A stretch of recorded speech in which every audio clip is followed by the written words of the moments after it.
Chères sœurs, chers frères, nous rappelons que la participation au service divin implique le strict respect des consignes sanitaires. Le port du masque est obligatoire en permanence. Merci de veiller à maintenir la distance minimum d'1 mètre entre 2 groupes de personnes.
Je vous invite à la prière. Au nom de Dieu, le Père, le Fils et le Saint-Esprit. Père éternel, Père d'amour, Père de grâce, c'est avec un cœur reconnaissant et un cœur empli de sentiments particuliers que nous nous adressons à toi en cette matinée de dimanche. Tu nous as appelés dans ta maison et tu nous réserves ta parole, tes pensées. Tu nous as tant préservés et gardés sur nos chemins, dans nos cœurs, tout au long de notre vie jusqu'à ce matin. À travers les circonstances de la vie, les épreuves, mais aussi les succès, tu étais toujours là à nos côtés. Et quand nous t'avons appelé dans nos prières, tu nous as répondu. Quand nous étions dans la solitude, dans l'épreuve, dans la tourmente, tu étais là à côté de nous. Et bon Père céleste, comment te remercier avec nos mots? Nous te remercions avec les mots du cœur. Et nous te remercions aussi en nous efforçant de pratiquer ta parole, en nous efforçant de pratiquer ton évangile et en nous efforçant aussi d'aimer notre prochain comme nous-mêmes. Nous nous efforçons de gagner du terrain sur l'esprit de notre temps. Nous nous efforçons aussi à laisser de la place pour toi, pour l'Esprit Saint dans notre cœur. Et pour tout cela, tu nous aides. Pour tout cela, tu nous bénis. Tu nous appelles dans ta maison et tu nous apportes ta parole, tes pensées. Et tu veux le meilleur pour chacun d'entre nous. Tu es le bienveillant. Tu es le tout-puissant. Et nous nous prosternons devant toi avec humilité et aussi avec crainte. Père éternel, nous te confions, bon Père, tous nos frères et sœurs répandus sur cette terre. Nous te confions toute notre jeunesse, tous les enfants, nos bien-aimés qui nous ont devancés sur l'autre bord. Nous te confions, bon Père, notre voisin, notre contemporain, celui ou celle avec qui nous travaillons dans cette communauté des vivants sur cette terre. Tu nous as placés à un endroit pour être une source de bénédiction. Tu voudras nous y aider. C'est pour cela aussi que nous te sommes reconnaissants. Tu nous as confié une mission et nous voulons nous efforcer de le faire. Bon Père, prends soin des tiens ainsi, prends soin de chacun. Et je rajouterai les prières de mes frères et sœurs, ces prières intimes, personnelles, que toi seul tu connais.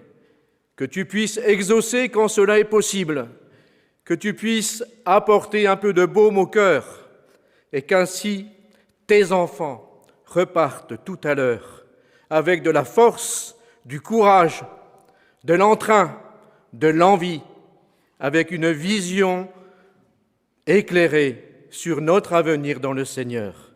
Bénis-nous et sanctifie-nous ainsi dans l'étroite communion vers l'apôtre patriarche, vers nos apôtres, vers le conducteur de la communauté, et donne plus que nous pouvons te demander. Nous te l'implorons, bon Père, au nom de ton Fils. Amen. Amen. Nous avons une parole aujourd'hui qui est tirée du première lettre aux Corinthiens, au chapitre 1, les versets 22 et 24. Les Juifs demandent des miracles et les Grecs cherchent la sagesse.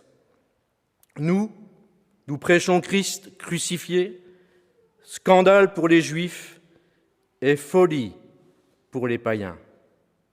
Mais puissance de Dieu et sagesse de Dieu pour ceux qui sont appelés, tant Juifs que Grecs, jusque-là.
Merci beaucoup.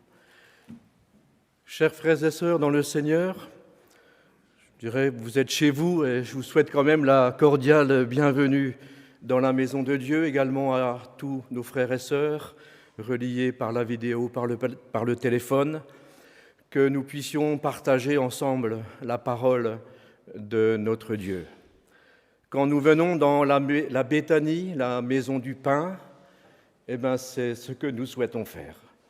Et il y en aura pour chacun et chacune. Personne ne sera oublié. Et nous avons vraiment envie, moi aussi le premier peut-être, de ressentir et de recevoir cette nourriture, de pouvoir alors vivre selon l'évangile de notre Seigneur. Et dans toutes les vicissitudes de la vie, dans tout ce que nous sommes appelés à traverser dans ce pèlerinage terrestre pour atteindre la patrie céleste, nous avons la possibilité à chaque dimanche, à chaque rencontre, de recevoir ces forces, de retrouver un entrain nouveau, de retrouver nos marques et de laisser aussi, bien sûr, de côté ce que nous ne pouvons pas emporter. Et notre Dieu, qui est la toute-puissance créatrice, pas simplement de la terre où nous vivons, pas simplement de la nature, de tout ce que nous pouvons voir, est le créateur de l'âme, le créateur de la foi, puisque la foi est un don de Dieu, et que, alors, chacun d'entre nous, on peut faire en sorte, et l'Éternel le fera, si on le souhaite vraiment, augmenter notre foi et notre connaissance pour le jour du Seigneur. Nous avons une parole ce matin de l'apôtre Paul, ce grand voyageur des premiers temps de l'ère chrétienne, qui a voyagé autour de ce bassin de la Méditerranée, qui n'a pas compté ses efforts, sa hargne, quelque part, spirituelle, d'aller porter l'évangile de notre Seigneur, du crucifié, de celui qui a porté sa vie en sacrifice pour chacun d'entre nous. Et ce sacrifice, nous le savons, est valable encore jusqu'à aujourd'hui. Nous en profitons pleinement puisque Christ a remporté la victoire suprême sur le diable, sur les puissances des ténèbres, et nous permet d'accéder alors à cette hauteur de la foi, bien sûr toujours en toute humilité, toujours en portant en nous la crainte de Dieu, afin que nous n'allions pas sur des chemins de traverse, que nous puissions toujours garder le cap. Marcher dans ces sillons dont l'apôtre patriarche nous avait parlé fut un temps, et regarder ce sillon, peut-être regarder une fois en arrière s'il est bien droit, parce que nous nous souvenons de notre passé, nous nous souvenons de nos expériences de la foi ô combien salutaires pour notre avancée dans le Seigneur, et nous traçons notre route avec l'Éternel, avec le Seigneur, et lui nous accompagne de ses pensées, de son assistance tous les jours de notre vie. Et c'est ce qui est toujours beau dans l'œuvre de notre Seigneur, dans son Église, c'est que nous pouvons toujours rester sur ce chemin et nous avons la grâce immense d'avoir nos frères et sœurs à nos côtés. Notre frère et notre sœur qui a été aussi choisi par Dieu, qui est aussi placé sur ce chemin où Dieu aussi lui fait confiance et lui confie aussi le même avenir que le nôtre. Et pour ce fait, nous avons alors au fond de nous cette pensée qui émerge de grandir encore plus que jamais aujourd'hui dans l'amour de notre prochain. Celui parfois qui nous malmène, effectivement. Et moi, n'ai-je pas malmené aussi à un moment donné mon prochain? N'ai-je pas prononcé une parole qui lui a fait mal? N'ai-je pas eu un regard qui a été une sentence, un jugement à son égard? L'apôtre Paul connaît Corinthe, ce n'est pas le fondateur de Corinthe. Corinthe, c'est une ville, la plus riche ville de Grèce à l'époque. Ce n'est pas Athènes, c'est Corinthe. D'ailleurs peuplée par des esclaves affranchis. Et quand j'ai noté cela, je me suis dit, oui, de l'esclavage, on peut passer à être un affranchi, libre, véritablement libre, pas simplement par rapport aux hommes qui nous tenaient en esclavage, mais par rapport aux esprits, par rapport au diable.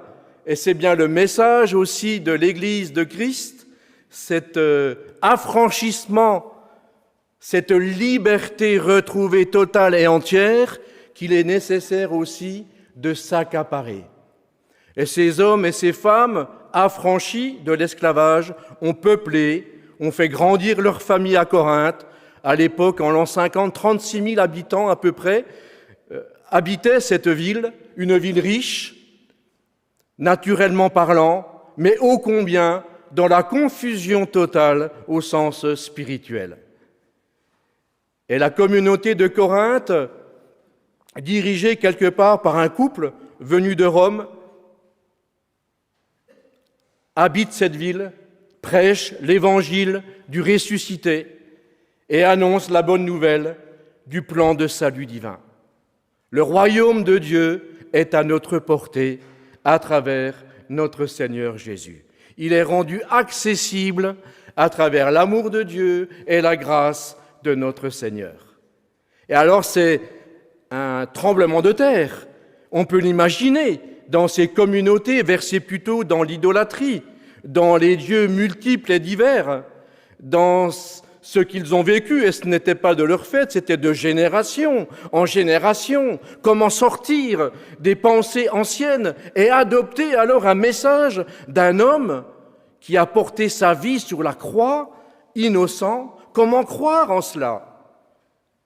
Et même la question peut se poser véritablement en nous, parfois dans nos vies, et je le dis aussi pour moi, peut-être ça vous est arrivé aussi, que l'on rejette quelque peu parfois la nature profonde et sincère du sacrifice de notre Seigneur quand nous ne sommes pas capables de mettre en œuvre l'évangile de Christ. Parce que nous sommes aussi empreints d'un héritage naturel, spirituel, qui parfois nous colle à la peau. C'est cet ancien Adam qui parfois remonte à la surface et qui nous fait tout de suite, à l'instant même, qui suit ces événements, nous fait penser, mais qu'est-ce que tu dis, qu'est-ce que tu penses? Tu n'es pas, toi, un enfant de Dieu. Nous ne sommes pas, nous, des enfants de Dieu qui avons été rachetés à grand prix par le sacrifice de notre Seigneur. Et on peut comprendre alors le comportement de cette population tellement dans la confusion. Les temps de la confusion sont aussi les temps actuels, où parfois nous avons aussi du mal à nous y retrouver. Et c'est pour cela que nous venons humblement dans la maison de Dieu. Je demandais tout à l'heure au Seigneur, à travers toutes les pensées qui ont été déversées dans mon cœur, et si vous vous préparez vraiment à la maison pour le service divin, beaucoup de pensées de Dieu vont venir en vous et vont parfois se bousculer. Elles vont faire remonter des sentiments anciens, des choses du passé aussi. Les larmes vont même couler de vos yeux. Mais cela est du bon. Cela nous rappelle à l'essentiel de notre vie terrestre, qui est notre mission d'enfants de Dieu, d'être des collaborateurs et des collaboratrices de notre Seigneur Jésus à travers l'apostolat. Et chacun d'entre nous, alors là où nous sommes, nous avons une mission à remplir. Nous avons aussi à peut-être chercher avec l'aide de Dieu que ce soit le Seigneur qui parle à notre place et qui annonce alors l'éclaircissement des pensées, qu'il n'y ait plus de confusion dans le cœur de notre prochain, de notre frère, de notre sœur qui vit dans la solitude. Et nous le savons bien, dans la solitude, tant de pensées viennent dans le cœur, diverses et variées, qui cherchent à déstabiliser, à enlever la joie, avec la pensée « mais je suis tout seul, personne ne pense à moi ». Et quand on va à sa rencontre, la véritable, en fin de compte, fraternité qui nous est conseillé par notre Dieu, alors dans le cœur de notre prochain s'ouvre une fenêtre. Cette fenêtre, comme vos beaux vitraux de l'Église, laisse rentrer la lumière et éclaire à nouveau l'âme et permet à l'un et à l'autre de se sentir mieux, de se sentir aimé véritablement et de se sentir toujours sur ce chemin pour le jour du Seigneur. Et l'apôtre Paul, lui, s'est donné toutes les peines du monde à travers son action, 1 an et demi de vie passée à Corinthe, à parler de Christ, à être très insistant, peut-être même insolent pour les contemporains de l'époque. Il a bousculé les pensées, et c'était bien sa mission. Il fallait qu'il réfléchisse, il fallait qu'il se pose des questions, et il faut aujourd'hui aussi que nous, en tant qu'enfants de Dieu, nous puissions nous poser des questions, méditer la parole, nous permettre à Jésus et à l'Esprit Saint de se manifester au fond de nous-mêmes et de permettre alors à ce qu'ils prennent toute la place et que Jésus puisse sonner, frapper à la porte de notre cœur et rentrer quand il le souhaite, que nous n'ayons pas tout à ranger en catastrophe pour l'accueillir, que nous n'ayons pas tout à évacuer en dehors pour lui laisser la place. Notre Seigneur doit pouvoir rentrer dans nos cœurs tous les jours, à chaque instant, dans chacune de nos nuits, quand nous nous réveillons la nuit, peut-être pour nos frères et sœurs aînés qui dorment peu. Combien de fois la nuit vous vous levez et vous regardez peut-être par votre fenêtre et vous regardez les étoiles, vous regardez la lune, vous regardez la création et vous vous adressez à Dieu dans cette prière muette, prière du cœur. Seigneur, bon Père, bénis-moi, fortifie-moi et permets-moi de venir dans ta maison quand cela sera possible. Voilà tout ce qui peut s'animer à travers la foi. Et c'est vrai que la foi, c'est un don de Dieu. Avoir la foi, c'est particulier, parce que qu'est-ce que j'ai fait pour l'avoir, en fin de compte? Qu'est-ce que j'ai fait? Qu'est-ce que j'ai fait pour être placé dans l'Église de Christ, dès mon enfance? La volonté de Dieu. Après, c'est vrai, à nous de nous engager, à nous de prendre le chemin, à nous d'utiliser la parole, à nous de parole, qu'elle se fasse concrète, qu'elle se fasse action, qu'elle se fasse vraiment prière. Et alors, nous sommes rassurés. Alors, le Seigneur nous parle. Alors, nous prenons les bonnes décisions dans les tournants de la vie, dans ces chemins qui s'écartent à un moment donné, et lequel prendre? Lequel dois-je prendre, Seigneur? Je pense à notre jeunesse pour leur avenir. Quel chemin prendre pour avoir un revenu, pour le pain quotidien, pour l'offrande dans la maison de Dieu? Quel chemin je dois prendre? Seigneur, montre-moi. Et je m'engage pour toi. C'est ce qu'il y a d'important, de s'engager pour le Seigneur. Parce que vous savez très bien comment ça se passe. Si je ne m'engage pas pour le Seigneur, un autre colporteur va venir à la porte de mon âme, me proposer autre chose.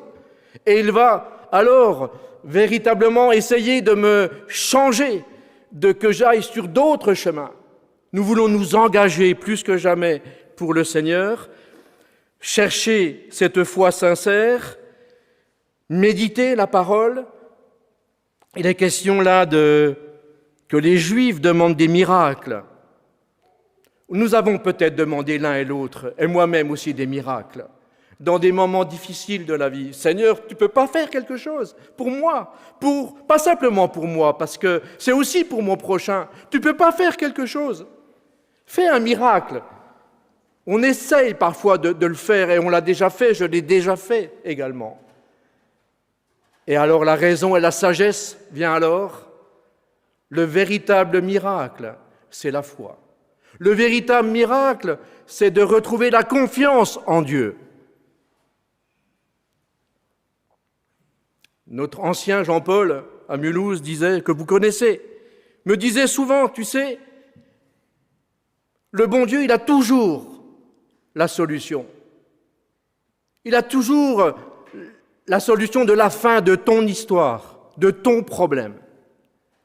Sois patient. Et c'est vrai que la patience est une vertu de notre temps. La patience est une énorme vertu. Parce que dans la patience, on s'apaise et on réfléchit. L'impatience est la mère de beaucoup de soucis, beaucoup de problèmes. On se précipite dans l'une et l'autre chose et il y a des dégâts. La patience avec Dieu est toujours un bon résultat final, devient toujours la solution la plus efficace. Il est vrai que nous sommes confrontés au temps qui passe et nous souhaitons vraiment que la maladie que nous avons, le problème de harcèlement des esprits qui vient en nous, parce que ça existe aussi, nous souhaitons qu'à un moment donné cela cesse. Et nous sommes parfois impatients quand le péché est à notre porte et qu'on retombe dans le péché alors. Il y a une forme d'impatience et de cri vers Dieu. Aide-moi, bénis-moi, abrège cela. Abrège mes souffrances spirituelles, abrège mes souffrances physiques. Abrège cet éloignement de toi, abrège cet éloignement de mon prochain. J'aimerais tant recoller les morceaux avec l'un et avec l'autre. J'y suis pas arrivé encore. Et le Seigneur, lui, nous dit, rassure-toi, je suis avec toi. Il peut nous dire un peu, peut-être sans aucune prétention, tu deviens peut-être un peu plus sage maintenant. Tu es un peu plus dans la vraie sagesse. Et il est vrai que l'âge n'apporte pas forcément la sagesse, n'est-ce pas? On le souhaite quand on arrive à la cinquantaine, la soixantaine. On se dit, je vais quand même commencer à être sage, quoi. Il faudrait bien que ça vienne un jour. Mais ce que nous recherchons avant tout, c'est la sagesse de Dieu, ce qui échappe à l'esprit de l'homme, ce qui fait partie de notre être intérieur, de notre cœur, des fibres de notre âme, cette sagesse qui nous permet de patienter dans l'épreuve, de faire confiance en Dieu et d'avoir la paix de notre Seigneur. C'est celle-là la sagesse que nous souhaitons avoir et que nous demandons à Dieu. Demandez, on vous donnera. Frappez, on vous ouvrira. Tout cela, nous le savons. Nous l'avons entendu des milliers de fois. Est-ce que nous y croyons? Est-ce que nous y croyons? Est-ce que nous croyons que le Seigneur aujourd'hui opère des miracles dans nos vies? Le miracle ce matin, c'est d'être dans la maison de Dieu. Le miracle tout à l'heure, c'est le pardon des péchés. Le miracle encore, c'est la Sainte Seine, la communion étroite et parfaite avec notre Seigneur. Tout cela nous est proposé encore aujourd'hui. Miracle de notre temps. Et nous sommes les graciés de l'Éternel. Et nous sommes aussi, et je le dis pour moi, des enfants gâtés, qui recevons tout de l'Éternel, qui parfois nous sommes, comme dit, empruntés à donner cet amour à notre prochain. Nous refusons parfois même de le faire, d'aller à la rencontre de l'autre, parce que c'est trop pour nous. Notre ego est encore trop présent. Alors que la véritable sagesse, c'est l'humilité et la crainte de Dieu, c'est de pouvoir vraiment s'approcher de l'autre, la créature de Dieu que Dieu a placée à nos côtés. Et c'est dans cet exercice-là, sincère et profond, que l'Éternel nous propose de nous exercer pour gagner le ciel. On ne peut pas gagner le ciel sans le gagner déjà ici-bas. Ce n'est pas possible. Ce n'est pas possible.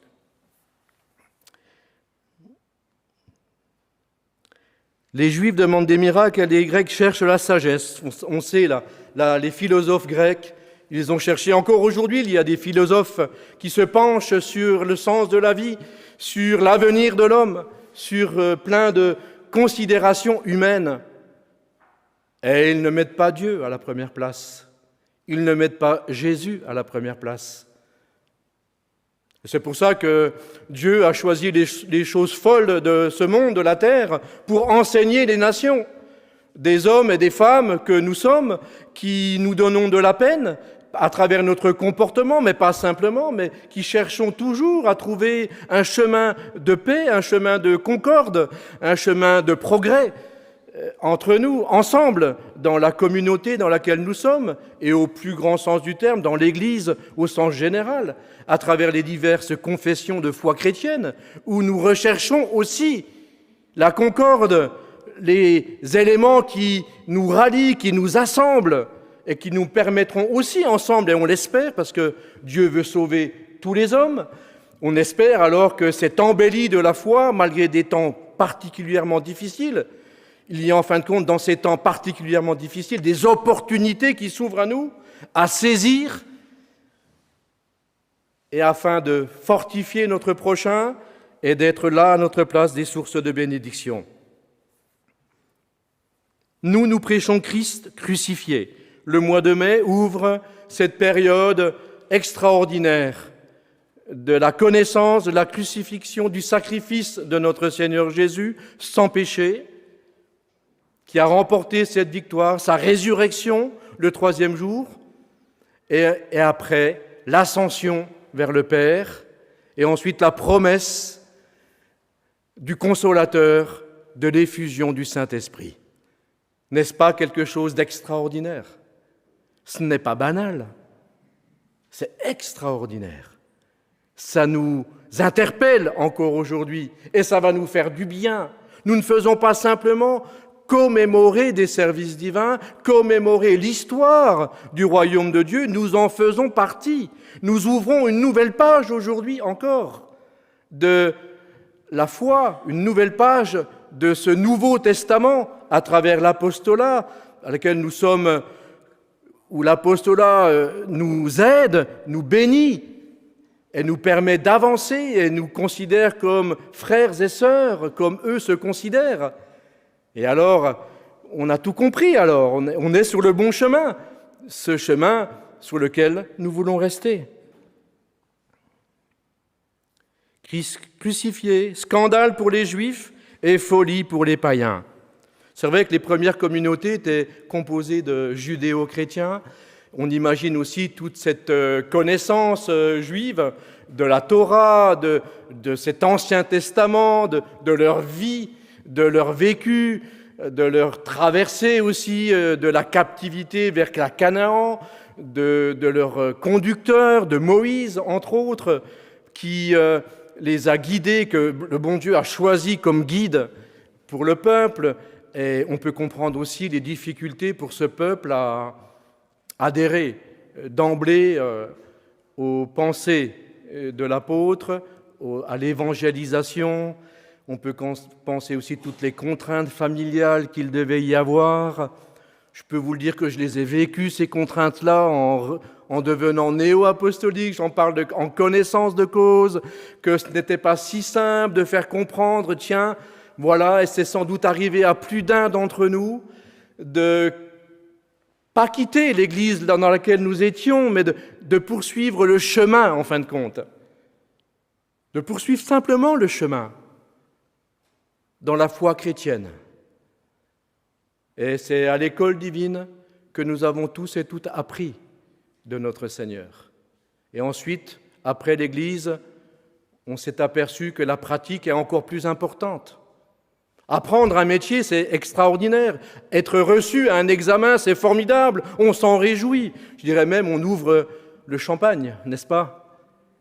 La réussite du permis de conduire, une chose tout à fait ordinaire, mais ô combien nécessaire, bien sûr, aujourd'hui. On se réjouit pour cela. Mais ne doit-on pas plus se réjouir encore de ce que fait le Seigneur à notre égard ? Vous savez, c'est toute une vie, notre histoire avec le Seigneur. Elle se poursuivra aussi dans l'éternité. Et nous pensons à nos bien-aimés qui nous ont devancés également sur l'autre monde. Et nous leur souhaitons aussi à eux la sagesse, qu'ils puissent grandir dans la foi, qu'ils puissent véritablement se plaire dans cette dimension du chrétien, de l'enfant de Dieu, et aussi ils se souviennent de nous, et on n'a qu'une envie, c'est d'être avec eux quand le Seigneur viendra, que cette grande famille puisse être rassemblée. Personne n'est perdu avec le Seigneur, il n'y a pas de perte. N'oublions pas que même cette parabole du bon berger, il a laissé les 99 brebis, il est allé chercher celle qui s'était quelque peu égarée. Et il m'a cherché combien de fois, moi, de l'égarement. Il m'a rattrapé aussi par le col, et l'un ou l'autre l'a sans doute vécu, il nous a replacés sur le chemin des enfants de Dieu. Et ça nous a fait comme, je le dis un peu d'une façon naturelle, vous savez, quand on saute un dos d'âne en voiture, ça nous fait... ça nous fait quelque chose dans le corps. Eh bien, c'est un peu ça quand le Seigneur nous attrape et nous rappelle, là, c'est pas bien. Écoute, modifie ta pensée, hein, essaye du moins. Et nous lui disons avec reconnaissance, oui Seigneur, tu as raison. Oui, là ça va pas. Je vais m'efforcer de mieux faire. Et c'est cette notion d'effort qui est importante aussi dans nos vies d'enfants de Dieu, avec l'aide de Dieu, avec son amour, avec sa grâce, avec vraiment son soutien journalier et constant, indéfectible. Nous pouvons vraiment avoir possédé cette certitude de l'amour de Dieu. Alors, quand nous avons cette certitude, le sourire est sur nos lèvres. Parler de la joie d'être un enfant de Dieu, c'est quelque chose qu'il doit se voir. La joie de se rencontrer, c'est quelque chose qui doit se voir dans les yeux aujourd'hui, c'est vrai, dans les yeux, parce que les yeux sont la porte, la fenêtre du cœur. Et quand les yeux sont tristes, l'âme est triste. Et nous sommes là à regarder ces yeux-là et nous avançons vers notre prochain et nous essayons de le réconforter.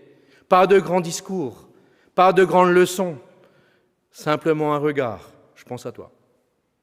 Et c'est vrai, nous allons penser. Ce n'est pas une parole en l'air. Ce n'est pas quelque chose qu'on jette comme ça pour faire bien, pour la façade. C'est quelque chose de sincère, d'honnête. Et ça va faire du bien et ça va durer. La Béthanie, le pain du ciel, on en a besoin dans nos semaines, dans les semaines qui vont s'ouvrir. C'est la manne que l'Éternel nous propose encore aujourd'hui pour subsister, pour rester debout, pour nous aimer tels que nous sommes, pour être sages en Christ et de toujours respecter son sacrifice et de toujours grandir du mieux que nous pouvons dans la connaissance du jour du Seigneur. Amen. Ce matin, je suis bien entouré de frères et j'invite notre prêtre Jos Roland à ouvrir son cœur et ensuite nous allons écouter le violon et un morceau d'orgue. Merci.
Christ, bien chers frères et sœurs, de près d'ailleurs ou d'un petit peu plus loin reliés avec nous. L'Éternel, ce matin, dans sa maison, nous a d'une manière diverse et variée interpellés à la réflexion des pensées à la fois humaines et pas nécessairement infondées, et des pensées divines qui jalonnent notre être, notre chemin plus exactement, qui peuvent nous amener à certaines préoccupations. La parole de ce matin est éloquente sur le contexte de l'époque, déjà ce contexte du Seigneur, une cinquantaine d'années avant même qu'elle ne fût écrite, celle-ci, où le Seigneur était confronté à des conceptions, des regards divers et variés. Chaque être humain, chaque groupe humain, selon son savoir, ses croyances, ses influences, son passé.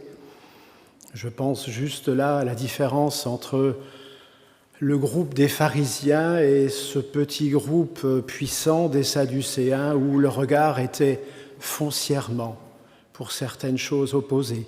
Les uns fondés sur l'expérience de leurs anciens, et il fallait à tout prix continuer tout cela. Aujourd'hui, on dirait sous une forme ou une autre, les vrais conservateurs. Et de l'autre côté, ceux qui observaient les écrits, qui voulaient juste, qu'est-il donc écrit? Évidemment, eux savaient, mais tous savaient. Et le Seigneur les a un peu mis d'accord, et là on n'est pas encore à l'époque de cet écrit aux Corinthiens, le Seigneur les a un peu mis d'accord lorsqu'il s'est retrouvé, nous nous en souvenons, puisque cela a été évoqué il y a quelques semaines de cela, devant Ponce Pilate. Des questions ont fusé. Les humains de pouvoir n'ont rien trouvé à lui reprocher. Mais le peuple, apparemment, savait ce qu'on lui reprochait. Il savait une chose, c'est qu'il fallait le mettre de côté, il fallait l'oublier. Et c'est vrai que 50 ans après, je refais un bond en avant, on l'avait peut-être déjà un peu, voire beaucoup, oublié dans le contexte de l'époque. Le Seigneur a dit à Ponce Pilate, « Mon royaume n'est pas de ce monde, n'est pas de cette terre. » J'ai envie de dire, ça met un peu les pendules à l'heure et ça recentre le débat. Ça n'enlève pas le droit des uns, la conception des autres, mais au fond, il n'y a pas de lien. Tout simplement parce qu'un regard, je vais choquer en le disant ainsi, mais chacun le comprendra, un regard extraterrestre, non fondé sur les éléments que l'on croit maîtriser, est un regard nouveau, mais a été et reste toujours un regard d'avenir. J'ai été, interpellé lorsque notre prêtre nous a lu la parole. Malgré tout cette espèce de capharnaüm des pensées, ici, Paul dit la chose suivante, alors je reprends, les Juifs demandent des miracles, les Grecs cherchent la sagesse, nous prêchons Christ crucifié. C'est vrai que Christ crucifié, frères et sœurs, a été et est toujours, je parle d'une manière générale, une forme de mystère. Pourquoi donc Christ crucifié? Ceux qui l'ont suivi n'ont pas nécessairement compris non plus. Ils voyaient en lui autre chose que simplement le Christ crucifié, mais il avait prévenu tout le monde. Les prophètes l'avaient d'ailleurs fait bien avant. Nous prêchons Christ crucifié, scandale pour les Juifs et folie pour les païens, mais puissance de Dieu et sagesse de Dieu pour ceux qui sont appelés tant Juifs que Grecs. Alors ce qui m'intéresse dans cette parole, pardonnez-moi de le formuler ainsi, c'est tout simplement que malgré toutes ces tergiversations de l'humain, quel qu'il soit, qui que nous soyons, ramenons tout cela dans notre temps, les Juifs et les Grecs étaient autant appelés que nous le sommes aujourd'hui.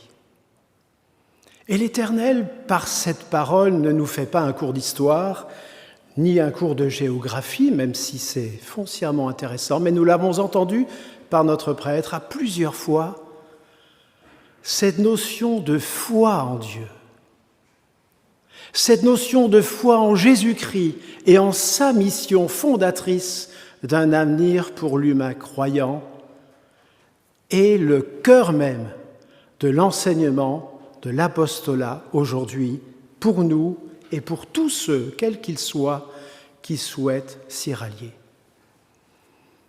Dieu a fait des miracles de tout temps. Il n'est pas venu demander l'homme, dit « Est-ce que tu veux peut-être que je fasse un miracle ?» L'Éternel a agi. L'humain a compris ou n'a pas compris.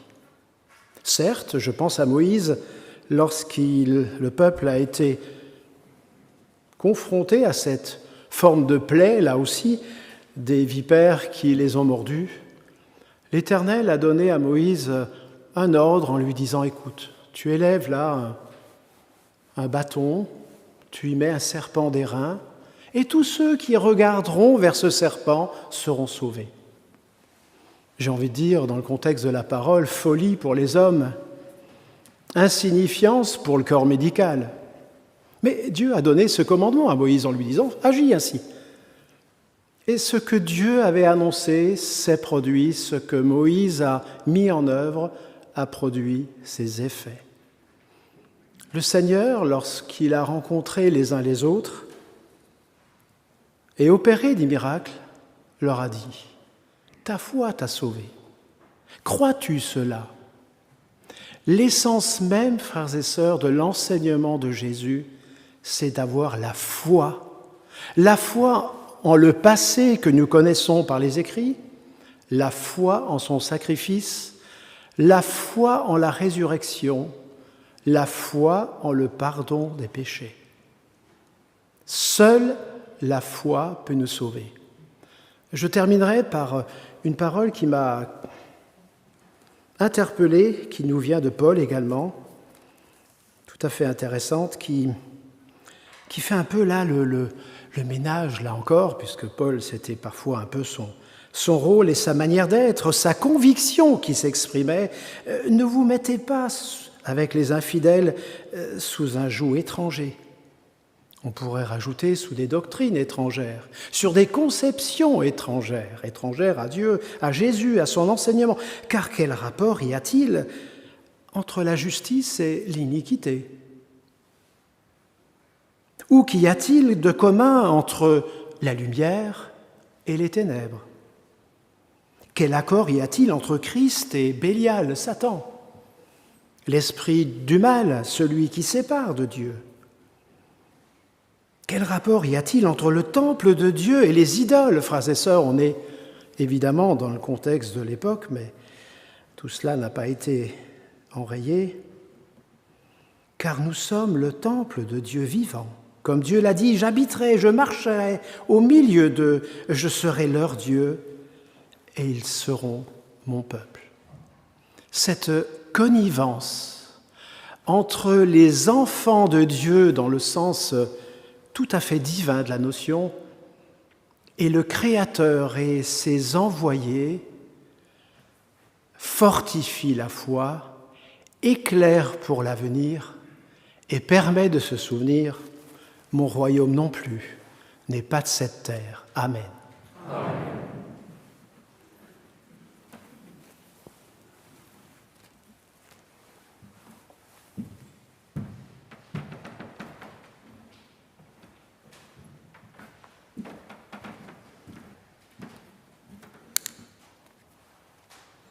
Merci à notre prêtre de ses belles pensées. Il a magnifiquement complété la parole et je m'en suis aussi beaucoup réjoui, je pense, comme vous-même. Nous avançons maintenant dans le service divin et nous nous approchons véritablement d'un moment aussi exceptionnel qui est le pardon des péchés, la repentance avant.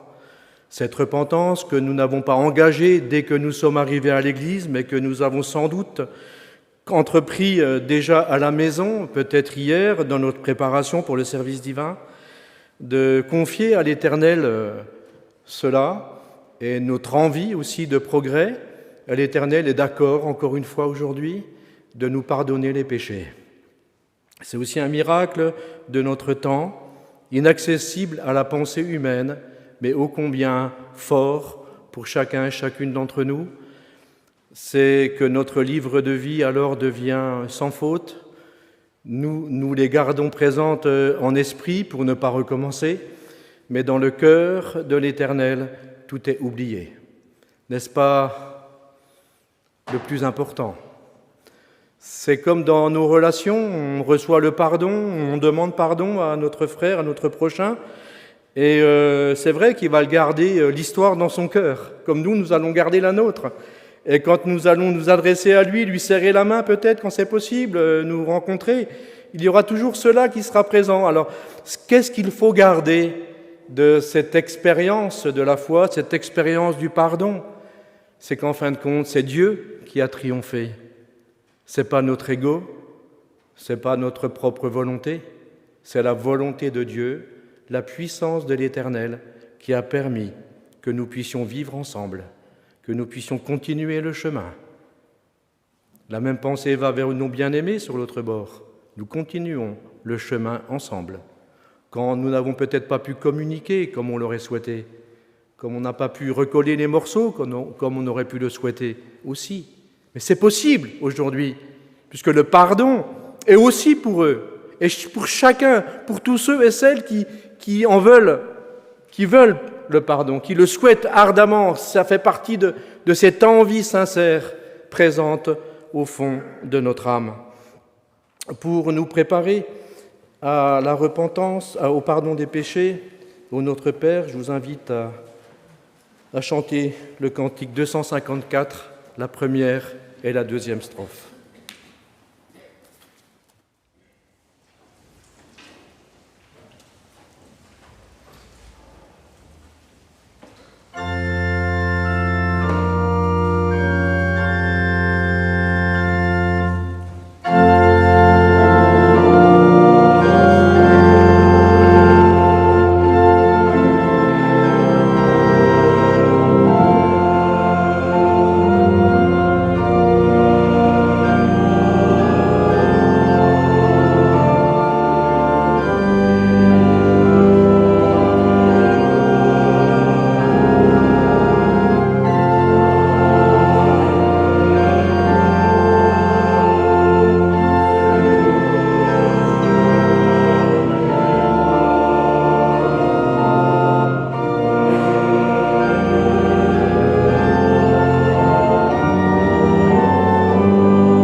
Je vous invite à la prière que notre Seigneur nous a apprise. Notre Père qui êtes aux cieux, que ton nom soit sanctifié, que ton règne vienne, que ta volonté soit faite sur la terre comme au ciel. Donne-nous aujourd'hui notre pain quotidien. Pardonne-nous nos offenses, comme nous pardonnons à ceux qui nous ont offensés. Ne nous induis pas en tentation, mais délivre-nous du mal, car c'est à toi qu'appartiennent dans tous les siècles. Le règne, la puissance et la gloire. Amen. Selon la mission que j'ai reçue de l'apôtre mon mandant, je vous annonce la bonne nouvelle. Au nom de notre Seigneur Jésus-Christ, le Fils du Dieu vivant, vos péchés vous sont pardonnés. Que la paix du ressuscité soit avec vous. Amen. Amen. Père éternel, Père d'amour, avec une immense reconnaissance, nous nous adressons une nouvelle fois à toi dans cette prière pour te remercier de ta parole, te remercier de ce pardon de nos péchés, te remercier que toi, Seigneur, tu aies sacrifié ta vie pour nous. C'est notre foi sincère et nous y attachons tout notre être entier. Bon Père céleste, accorde-nous maintenant que nous puissions en esprit, déjà dans la sincérité, nous diriger vers le moment de la communion parfaite avec toi, notre Seigneur, notre Dieu, à travers la Sainte Seine. Tu voudras, dans ces instants-là, faire silence en nous et autour de nous, que nous puissions ressentir comme un petit vent, comme un souffle divin, ces moments particuliers de la Sainte Seine. Et permets qu'ainsi nous puissions recevoir les forces de te rester fidèle, d'aimer notre prochain, les forces d'aller de l'avant, d'avoir envie. Accorde-nous tout cela, bon Père, nous te l'implorons au nom de notre Seigneur Jésus. Amen. Amen.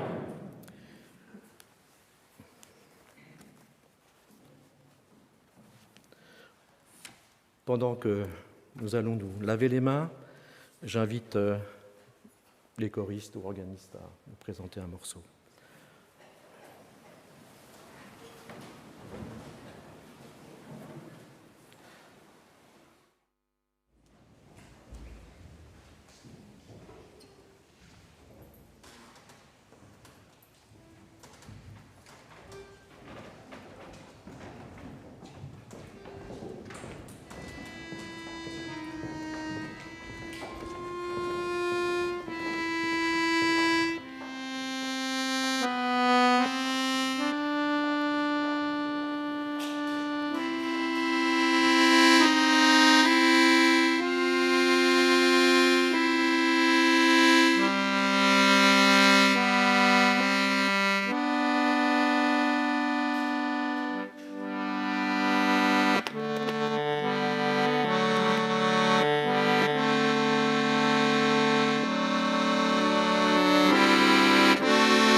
nous allons fêter la Sainte Seine.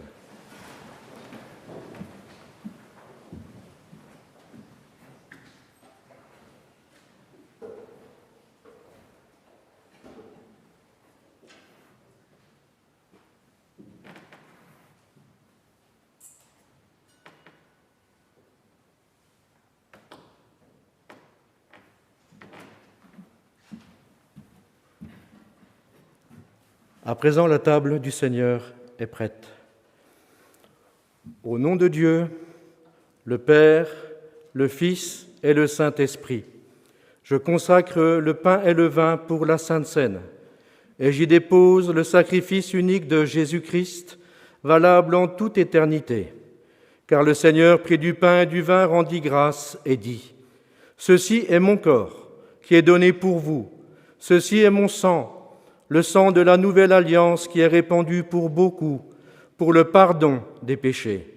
Mangez et buvez.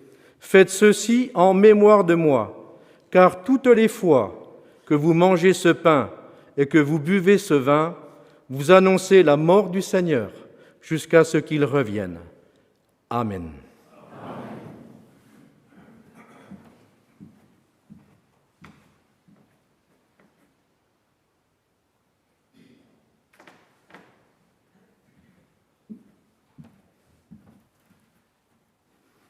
Le corps et le sang de Jésus donnés pour toi.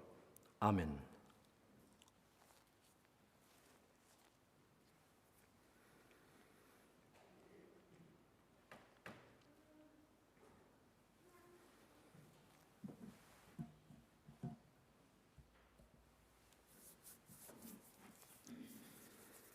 Vous pouvez reprendre place. À présent, le Seigneur vous invite à participer à la Sainte Seine. Nous chantons du cantique 290 et ensuite 308.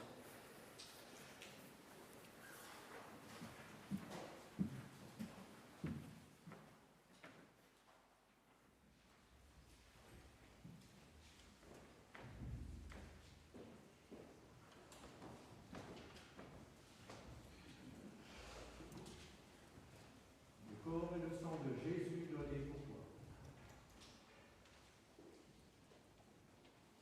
Le corps et le sang de Jésus donné pour toi.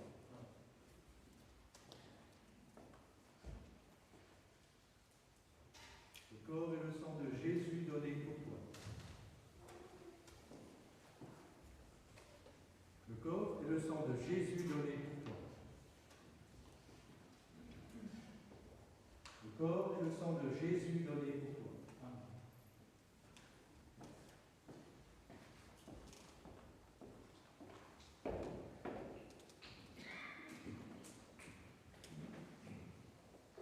Le corps et le sang de Jésus donné pour toi.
Nous voulons remercier l'Éternel. Père éternel, Père d'amour et de grâce, un grand merci pour ce service divin que tu nous as accordé, un grand merci pour ta parole, un grand merci pour le pardon des péchés et la Sainte Seine, merci pour la communion fraternelle au sein de la communauté et dans les foyers où tu t'es adressé à plus d'un de nos frères et sœurs.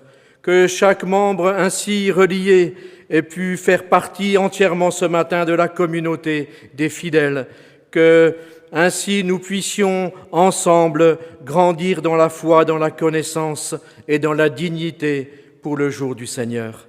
Accorde, tu voudras d'accompagner chacun et chacune maintenant dans la vie, dans son cœur, dans ses échéances particulières, dans les semaines qui vont venir, mais aussi prépare les prochains services divins que nous allons vivre si ton Fils n'est pas venu encore. Nous avons un souhait sincère, c'est qu'il vienne. Nous avons encore un petit doute sur notre préparation, sur notre qualité, notre dignité, et tu sauras aussi, bon Père, si tu le veux bien, effacer nos fautes, nos imperfections et nous prendre à toi. Fais-le, s'il te plaît, en toute humilité, avec la crainte qui habite nos cœurs. Bon Père, prends soin de l'humanité aussi. Tu connais ce qu'elle doit traverser depuis longtemps déjà. Bon Père, tu connais la misère, tu connais les guerres. Tu permets tout cela parce que tu souhaites que le cœur de l'homme porte un peu de bienveillance, que tu sois un peu dans les cœurs des uns et des autres, de beaucoup plus aujourd'hui. Mais mon Père, tout doit s'accomplir comme le plan que tu as prévu. Mais permets que dans ces tribulations énormes que vivent nos contemporains répandus sur cette terre, que parmi tous ces êtres humains, tu puisses encore en appeler l'un et l'autre dans ta maison à devenir tes enfants, et que tous ensemble nous puissions être alors dans la salle des noces. Maintenant, bon Père, accompagne-nous par tes anges dans la vie, que nous puissions prendre aussi les bonnes décisions, et permets que nous puissions, bon Père, toujours être reconnaissants. Accorde bien plus que nous pouvons te demander en mots et en paroles, accorde-le, s'il te plaît, au nom de notre Seigneur Jésus-Christ. Amen. Amen. La grâce de notre Seigneur Jésus, l'amour de Dieu et la communion de l'Esprit Saint soient avec vous tous. Amen.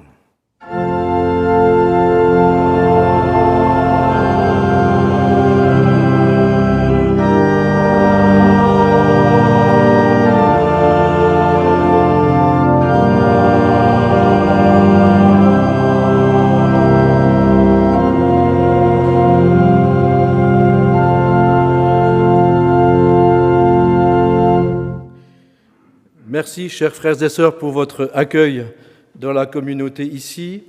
Et aussi merci à tous nos frères et sœurs qui étaient reliés. Nous espérons que tous et toutes aient pu recevoir aussi la parole de Dieu.